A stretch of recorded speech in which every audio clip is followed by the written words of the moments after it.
Magandang hapon mga ka-happy hour. Narito ang mga balita para sa MBC TV Network News Update, 5 PM edition.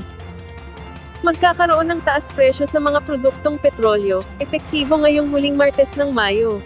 Ayon sa oil industry firms, tatlong increase ay tumataas ay nasa parehong 40 centavos per liter, ang mga presyo ng produkto ng diesel at gasolina, habang 30 centavos per liter naman, sa kada litro ng kerosene. Samantala, Pangulong Bongbong Marcos, biyaheng Brunei-Singapore. May 2-day visit si Pangulong Marcos Jr. sa Brunei, habang didiretso sa Singapore mula May 30 at 31, para dumalo sa isang dialogo. Biyaheng Brunei-Darussalam si PBBM ngayong araw.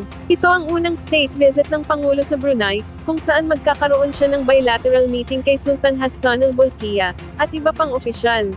Inaasahang lalagda ang Pilipinas at Brunei ng mga Memorandum of Understanding mula sa agrikultura, food security, turismo, hanggang sa maritime cooperation. Didiretso na rin siya sa Singapore, para naman dumalo sa International Institute for Strategic Studies sa Shangri-La Dialogue. Para naman sa Metro Manila ngayon, ilang mga barangay sa Marikina at Quezon City, makaranas naman ng 6 na oras na water interruption, simula mamayang alas 10 ng gabi.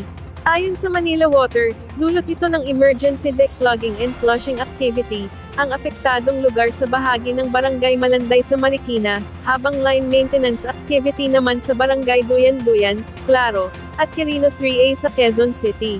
Inaasahan ang mawawala ng tubig sa Marikina at Quezon City, na matatagal hanggang sa alas 4 ng umaga.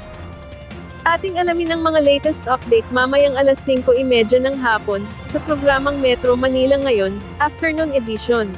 At yan ang mga balita para sa MBC TV Network News Update, 5 PM edition.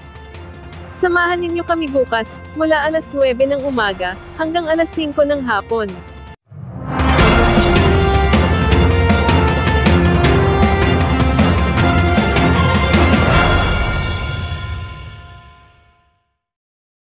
Mga ka-happy hour, kung gusto mong manood ang mga balita sa MBC TV Network News Update, mag-subscribe sa aming YouTube channel, at i-like ang aming Facebook page.